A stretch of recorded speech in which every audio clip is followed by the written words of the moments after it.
លើកទឹកចិត្តឲ្យអស់លោកអ្នកនាងចង់ចាប់ផ្ដើមធ្វើសកម្មភាពកីឡាផ្នែករត់ការរត់គឺជាកីឡាដែលចំណាយប្រាក់តិចបំផុតមិនថ្លៃដូចទៅចុះឈ្មោះហាត់ប្រាណនៅក្នុងក្លឹបអត្រាជាតិស្ករនៅក្នុងឈាមក៏អាចចុះដែរព្រោះការរត់ជួយដាស់កោសិកាអាំងស៊ូលីនឲ្យមានដំណើរការល្អនិងជួយការពារមិនឲ្យមានជំងឺទឹកនោមផ្អែមរត់អាចជួយទប់ស្កាត់អាការៈ stress និងជំងឺបាក់ទឹកចិត្តបានប្រកបដោយប្រសិទ្ធភាពព្រោះវាមានការបញ្ចេញអុកម៉ូនអង់ដូហ្វីននៅពេលយើងប្រឹងបញ្ចេញកម្លាំងមួយថ្ងៃយើងរវល់តែរត់តាមពេលវេលាមិនសូវខ្វល់រត់ដើម្បីសុខភាពទេរត់គឺជាកីឡាដ៏សាមញ្ញនិងមិនត្រូវការហាត់រៀនច្រើនឡើយមានស្បែកជើងតែមួយគូគ្រប់គ្រាន់ហើយក៏ប៉ុន្តែអ្នកខ្លះចង់ចាប់ផ្ដើមហាត់រត់ដែរតែវាលំបាកពេកហើយខ្លះទៀតបានបោះបង់គំនិតចង់រត់យ៉ាងលឿនជ្រុលទាំងមិនទាន់បានសាកល្បងដឹងថាខ្លួនអាចរត់លឿនប៉ុណ្ណាផងនៅទសវត្សរ៍ឆ្នាំ1960កីឡារត់ឬក៏ការរត់ប្រណាំងមិនសូវមានអ្នកឲ្យតម្លៃទេតែបច្ចុប្បន្ននេះ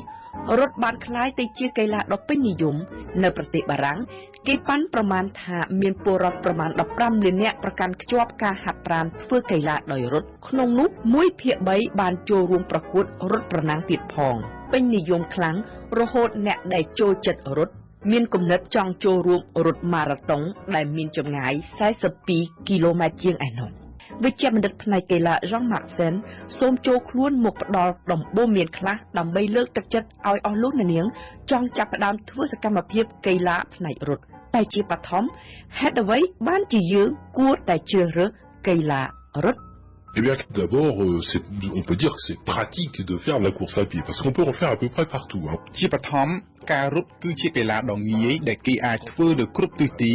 នៅក្នុងទីក្រុងនៅតាមទីធម្មជាតិឬនៅលើម៉ាស៊ីនក្នុងសាលហាត់ប្រាណឬនៅផ្ទះជាដើមរត់នៅខាងក្រៅមើលគេមើលឯងព្រឹកក៏បានល្ងាចក៏បានតាមតែការវិភាគការងារអនុញ្ញាតទី2ការរត់គឺជាកីឡាដែលចំណាយប្រាក់តិចបំផុតមិនថ្លៃដូចទៅចុះឈ្មោះហាត់ប្រាណនៅក្នុងក្លឹបមានតែស្បែកជើងមួយគូរួចរត់ចេញទៅតែម្នាក់ឯងយ៉ាងឯករាជ្យទី3គឺសុខភាព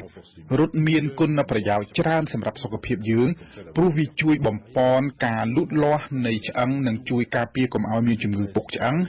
ជួយពង្រឹងសាច់ដុំបេះដូងជួយឈាមឲ្យមានចរន្តប្រសើរឡើងនិងបញ្ចុះ